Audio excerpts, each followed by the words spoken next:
नमस्कार, वंदे मातरम। दोस्तों, स्वागत है आप सबका सैनिक पाठशाला में। आज के वीडियो के महत्वपूर्ण जानकारियों को लेकर आया हूं, जैसे आप बोर्ड पर देख पा रहे हैं। दोस्तों, खबर आई है कि भारत सरकार के पास, वित्त मंत्रालय के पास बाकी मिनिस्ट्रीज के टीओआर के पॉइंट्स पहुंच चुके हैं। जी हां, आगे इसके बारे में बात करेंगे। और क्या 15 अगस्त को अब भारत सरकार 8वें पे कमीशन के टीओआर को घोषणा करेगी? प्रधानमंत्री जी के भाषण में कुछ निकल के आने वाला है, इसके बारे में भी जानेंगे दोस्तों। इसके साथ ही साथ दोस्तों, अगस्त के महीने में भी बहुत सारे पेंशनर्स का अब एरियर का भुगतान शुरू हो चुका है। इसके बारे में आपको बकायदा आगे डॉक्यूमेंट दिखा करके समझाऊंगा। इसके साथ ही साथ एक पूर्व सैनिकों के लिए, खास करके जवानों के लिए, जो सिपाही से लेकर हवलदार तक हैं, उनके लिए एक भर्ती का मौका है। इसमें 50,000 से लेकर 45,000 रुपए तक भी तनख्वाह है। इसके बारे में भी आगे में एडवर्टाइजमेंट दिखा करके समझाऊंगा। और साथ ही साथ क्या स्पर्श अब अपने किए गए वादे से मुकर रहा है, इसके बारे में भी आगे जानेंगे दोस्तों। क्योंकि ऐसी ही बेहद महत्वपूर्ण एक जानकारी आई है, जहां पर स्पर्श द्वारा वादा किया गया था पेंशनर को, लेकिन अब स्पर्श उस वादे से भी मुकर रहा है। तो चलिए आगे बढ़ेंगे इन्हीं विषयों को लेके। आगे बढ़ने से पहले हमेशा की तरह मेरा आप सबसे आग्रह है, अगर सैनिक पाठशाला चैनल का वीडियो आप पहली बार देख रहे हैं या अभी तक चैनल को सब्सक्राइब नहीं किया है, तो चैनल के साथ जुड़े रहने के लिए, इसका हिस्सा बने रहने के लिए और आपसे जुड़ी हुई भरोसेमंद ऑथेंटिक जानकारियों को पाते रहने के लिए चैनल को सब्सक्राइब जरूर करें। चलिए अब आगे बढ़ते हैं दोस्तों। सबसे पहली जानकारी, जैसे आप देख पा रहे हैं, सभी रूल्स, खुद का मैसेज सबको ताक में रखकर पेंशनर का पेंशन कम कर रहा है स्पर्श। जी हां दोस्तों, जब ओआरओपी 3 लागू हो रहा था, उस समय में बहुत सारे पेंशनर्स को एक मैसेज आया था। ये वाला मैसेज, जो मैसेज आप देख पा रहे हैं, जैसे इन पेंशनर को भी आया था। अब इस मैसेज में पेंशनर को क्या बताया गया था, ये देखिए, dear Rajesh Kumar Jha, your current pension is more beneficial than pension under OROP with effect from 1 July 2024।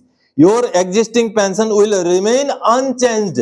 Team Sparsh ने ओआरओपी 3 लागू करने से ठीक पहले राजेश कुमार झा जी को यह मैसेज दिया था, ऐसे बहुत सारे पेंशनर्स को दिया था कि ओआरओपी 3 में आपका पेंशन नहीं चेंज होगा, नहीं बदलेगा, बढ़ोतरी नहीं हो रहा है, इसलिए आपको जो पेंशन मिल रहा है वही रहेगा, पेंशन में कोई तब्दीली नहीं होगी, यह मैसेज दिया था। अब इसके बाद राजेश कुमार झा जी के साथ क्या हुआ है, वो समझने के लिए आपको डॉक्यूमेंट्स देखने पड़ेंगे। चलिए मैं डॉक्यूमेंट दिखाता हूं दोस्तों। ये मई महीने का पेंशन स्लिप आप देख पा रहे हैं, मई 2025 का, पेटी ऑफिसर राजेश कुमार झा जी का है। अब इसमें उनको सही पेंशन 28,006 रुपए का बेसिक के हिसाब से मिला था, आप यहां पर देख पा रहे हैं। अब इसके बाद क्या किया गया, आपने मैसेज भी देखा किस तरीके से स्पर्श से पेंशनर को मैसेज मिला था ओआरओपी 3 का रिवीजन के टाइम में कि आपका पेंशन में कोई भी तब्दीली नहीं है, क्योंकि आप जो पेंशन ले रहे हैं वो ज्यादा पेंशन है ओआरओपी के टेबल से, इसलिए आपका पेंशन ज्यों का त्यों रहेगा। यह मैसेज उनको मिल चुका था और मई 2025 तक उनको उसी हिसाब से उनका पेंशन मिल रहा था जो उनको पहले से मिलता आया था। अब देखिए, जून के महीने में ये पीपीओ जनरेट किया जाता है। देखिए, पेटी अफसर राजेश कुमार झा जी का पीपीओ, और ये जून के महीने में 13 जून 2025 को ये पीपीओ जनरेट किया गया, जिसमें उनका बेसिक पेंशन 28,006 रुपए से कम करके 21,988 रुपए कर दिया गया।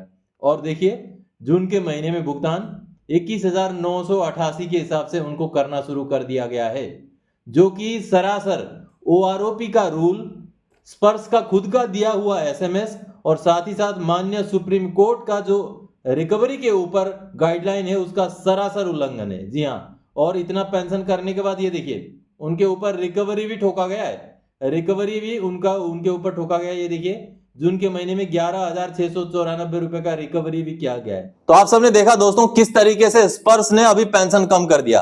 अब इस केस में 3 ऐसे नियम हैं जिनका वायोलेशन हुआ है। नंबर 1, स्पर्श का खुद का दिया हुआ मैसेज कि आपका पेंशन में कटौती नहीं होगी, उसको वायोलेट कर दिया गया। नंबर 2, ओआरओपी का रूल जो ये बोलता है कि अगर पेंशन प्रोटेक्टेड कैटेगरी हैं जिनका पेंशन पहले से ज्यादा है तो ओआरओपी का बराबर लाने के लिए कम नहीं किया जाएगा। और नंबर 3, माननीय सुप्रीम कोर्ट का वो जजमेंट साफ साफ बोलता है ग्रुप सी और डी के पेंशनर्स का किसी भी तरीके से रिकवरी नहीं हो सकता है। तो कहीं ना कहीं ऐसे मुद्दों पर अब कोर्ट केस बहुत सारे होने वाले हैं, तो ऐसे में पेंशनर्स को भी जागना पड़ेगा। तो आपके साथ भी ऐसा होता है तो आप माननीय कोर्ट के पास जरूर जाएं, क्योंकि ये मुद्दे बेहद गंभीर हैं।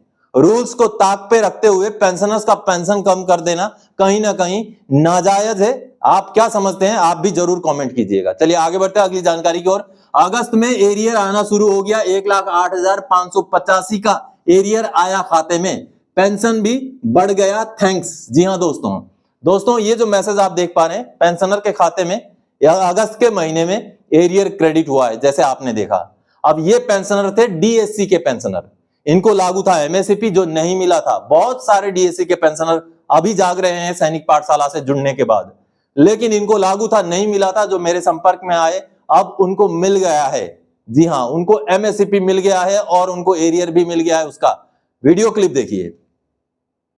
जय हिंद सर, मैं गायकवाड़ शिवदास सुखराम डीएससी का जवान हूँ।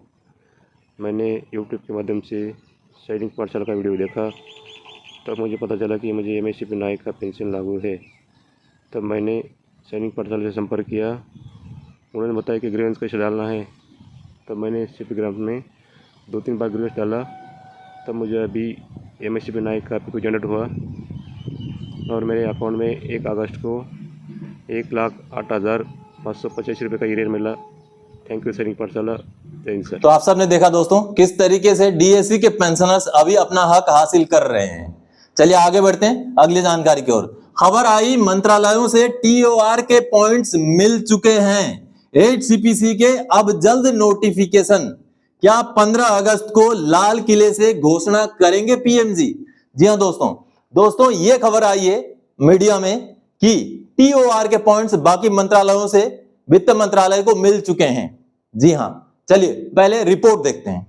दोस्तों ये जो खबर आप देख पा रहे हैं न्यूज 18 की खबर है और अगस्त 3 तारीख की खबर है। अब इस खबर में क्या बताया गया है कि 8 पे कमीशन के ऊपर ये अपडेट दिया गया है। Bringing a cheerful smile on over 1 crore central government employees and pensioners, Minister of State in the Ministry of Finance Pankaj Chaudhary in a written reply to the Rajya Sabha said that the government has received inputs from various stakeholders and will announce the official notifications in due course according to the report by Financial Express। यहां कहा गया है कि पंकज चौधरी जी ने यह कहा है कि भारत सरकार को बाकी मंत्रालयों से जो स्टेक होल्डर्स हैं उनसे इनपुट्स मिल चुके हैं। ये लिखा गया है received, the government has received the inputs from various stakeholders. ये कहा है भारत सरकार ने, ऐसा इस रिपोर्ट में बताया गया है। राज्यसभा में भारत सरकार का जो सवाल जवाब का रेफरेंस देते हुए कहा गया है। लेकिन क्या भारत सरकार को ऐसा इनपुट वगैरह मिल चुके हैं, बाकी मंत्रालयों से टीओआर के पॉइंट मिल चुके हैं, क्या ऐसा भारत सरकार ने राज्यसभा में एक्सेप्ट किया है? क्या राज्यसभा में भारत सरकार ने कहा है जैसे इस रिपोर्ट में बताया गया है कि पंकज चौधरी जी ने बोला है? तो चलिए राज्यसभा का रिपोर्ट देख लेते हैं, उसको देखकर पता चलेगा आपको कि आखिर इस रिपोर्ट में कितनी हकीकत है। दोस्तों भारत सरकार ने राज्यसभा में जो जवाब दिया था 29 जुलाई को, ये वो जवाब है जो आप सामने देख पा रहे हैं। इस जवाब में भारत सरकार ने कतई भी कहीं भी नहीं बोला है कि इन मंत्रालयों से या जो स्टेक होल्डर हैं उनसे हमें इनपुट मिल चुके हैं। देखिए ये सवाल था और सवाल का जवाब में भारत सरकार ने जो कहा था, यहां पर ग में आपको दिखाई देगा, रक्षा मंत्रालय, गृह मंत्रालय, कार्मिक एवं प्रशिक्षण विभाग और राज्यों सहित प्रमुख हितधारकों से इनपुट मांगे गए हैं। ये बोला था भारत सरकार ने, ना कि ये बोला था कि इनपुट मिल गए हैं। तो कहीं ना कहीं आप गुमराह मत होइएगा, अभी तक बाकी मंत्रालयों से भारत सरकार को, वित्त मंत्रालय को इनपुट्स मिल गए हो ऐसी खबर नहीं है। हाँ, एनसीजेसीएम के इनपुट्स मिले हैं, एनसीजेसीएम के पॉइंट्स मिले हैं, ये भारत सरकार में संसद में भी रखा था। लेकिन बाकी मंत्रालयों से मिले हुए पॉइंट्स के बारे में भारत सरकार ने कहीं भी जिक्र नहीं किया है। इसका मतलब बाकी मंत्रालयों से, बाकी विभागों से अभी भी पॉइंट्स जाने हैं वित्त मंत्रालय को। तो कहीं ना कहीं गुमराह करने वाले खबरों के पीछे ना लगें और आपको सटीक खबर यही है कि अभी फिलहाल टीओआर के पॉइंट्स भारत सरकार के पास सभी जगहों से नहीं पहुंचे हैं। तो आप सबने देखा दोस्तों, राज्यसभा में सरकार ने ऐसा कुछ बोला ही नहीं था कि पॉइंट्स मिल चुके हैं, लेकिन फिर भी खबरें ये चल रही हैं कि भारत सरकार को, वित्त मंत्रालय को बाकी मंत्रालयों से पॉइंट्स आ चुके हैं। और साथ ही साथ ये भी खबरें अभी चल रही हैं कि 15 अगस्त को ऐलान हो जाएगा। क्या ऐसा हो सकता है? देखिए दोस्तों, 15 अगस्त को वैसे तो जो भी सरकारी कर्मचारी या पेंशनर्स के स्कीम है उनको लेकर के कुछ बातें कभी कभी माननीय प्रधानमंत्री जी, कोई भी प्रधानमंत्री हैं, उनसे डिक्लेरेशन होता है, उनसे अपने भाषण में कहा जाता है लेकिन ऐसे में अब संसद का सत्र चल रहा है, संसद में भी सरकार के ऊपर प्रेशर बनाया गया है, विपक्ष द्वारा भी और पक्ष के सांसदों द्वारा भी भारत सरकार से 8वें पे कमीशन से जुड़े हुए सवाल पूछे गए हैं।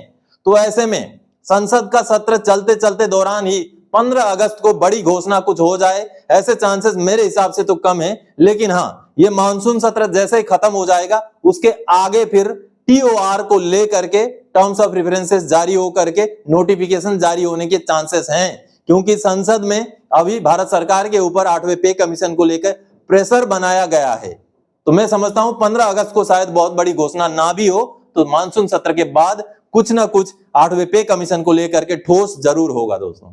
चलिए अब आगे बढ़ते हैं अगली जानकारी की ओर। स्पेशल स्ट्राइकिंग फोर्स में सिपाही से हवलदार तक की भर्ती, हर महीने 50,000 और 45,000 रुपए की तनख्वाह। जी हाँ दोस्तों, चलिए सीधे सीधे आपको एडवर्टाइजमेंट दिखवाता हूं। दोस्तों, ओडिशा पुलिस की तरफ से 31 जुलाई 2025 को यह एक एडवर्टाइजमेंट निकाला गया है। ओडिशा पुलिस में एक ऐसा विभाग की स्थापना की गई है जहां केवल JCOR जो जवान हैं उनको लेकर के एक स्पेशल टास्क फोर्स गठन कर दी गई है।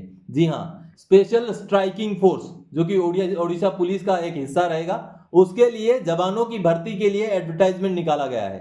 लांस नायक, नायक, हवलदार के लिए टोटल 132 वैकेंसियां हैं, सभी ट्रेड्स के लिए, और सिपाही के लिए 4 वैकेंसियां हैं, और इसमें तनख्वाह भी अच्छी खासी है। आप यहाँ देख पा रहे हैं, लांस नायक, नायक, हवलदार के लिए 50,000 रुपये हर महीना है, और सिपाही के लिए 45,000 रुपये हर महीना ये तनख्वाह है। आप यहाँ पर एज क्राइटेरिया वगैरह सारा कुछ देख पा रहे हैं। आपका कैरेक्टर एग्जाम्पलरी होना चाहिए, सेफ वन होना चाहिए, तो इसके बारे में। और रिपोर्टिंग डेट दोस्तों 4 अगस्त 2025 का है। जी हाँ, यहाँ पर आप देख पा रहे हैं 4 अगस्त 2025 को ही ये रिपोर्टिंग है। वहां पर आपको इंटरव्यू के लिए जाना है, वहीं पर सारे डॉक्यूमेंट वगैरह चेकिंग हो जाएंगे। लेकिन आप अगर ओडिशा के नजदीक के हैं, भुवनेश्वर के नजदीक के हैं, तो आप ये अटेंड कर सकते हैं। अब बाकी इसमें एक डिटेल्स इंफॉर्मेशन के साथ कुछ दिनों पहले भी उड़ीसा पुलिस की तरफ से एक जानकारी दी गई थी, उसको दिखाता हूं, जिसमें कई सारे कांटेक्ट नंबर भी हैं। तो आप जाने से पहले उन कांटेक्ट नंबर में संपर्क करके जा सकते हैं। ये देखिए, ये एडवर्टाइजमेंट निकाला गया था ओडिशा पुलिस की तरफ से कुछ दिनों पहले, जिसमें डिटेल्स में सब कुछ है। ये देखिए, डिटेल्स में एडवर्टाइजमेंट है। लेकिन ये वाला एडवर्टाइजमेंट मैं आपको इसलिए दिखा रहा हूं क्योंकि यहाँ पर कुछ कांटेक्ट नंबर भी हैं। मैं आपको वो कांटेक्ट नंबर दिखा देता हूं। उन कांटेक्ट नंबर में पहले संपर्क करें। और ये देखिए, ये वाला कॉन्टेक्ट यहाँ पर लिखा हुआ है, श्री तपन कुमार महाराणा और एक्स सूबेदार संतोष कुमार बेहरा। अब इनमें आप कांटेक्ट कीजिएगा। ये एडवर्टाइजमेंट के लिए दिया गया है, तो इनमें आप कांटेक्ट कीजिएगा। ओडिशा के अगर भुवनेश्वर के आसपास के आप रहने वाले हैं तो कांटेक्ट करके कंफर्म करके आप वहां पर जा करके ये भर्ती देख सकते हैं दोस्तों। तो आप सबने देखा दोस्तों, हालांकि भर्ती आज की ही है, तो आप पहले टेलीफोनिकली खबर कर लीजिएगा, उसके बाद आप जाइएगा। और हो सकता है एक्सटेंड भी हो जाए, आज अगर भर्तियां पूरी ना हो तो कल परसों भी हो जाएं। तो आप पहले इंफॉर्मेशन लीजिए, उसके बाद अगर आप चाहते हैं ये नौकरी करना तो आप भी अप्लाई कर सकते हैं वहां जा करके। तो दोस्तों, आज के इस वीडियो में इन्हीं जानकारियों के साथ आया था। आगे और कोई जानकारी देगा आपसे सरोकार रखने वाला विषय लेके मैं फिर से हाजिर हो जाऊंगा। तब तक के लिए जय हिंद दोस्तों।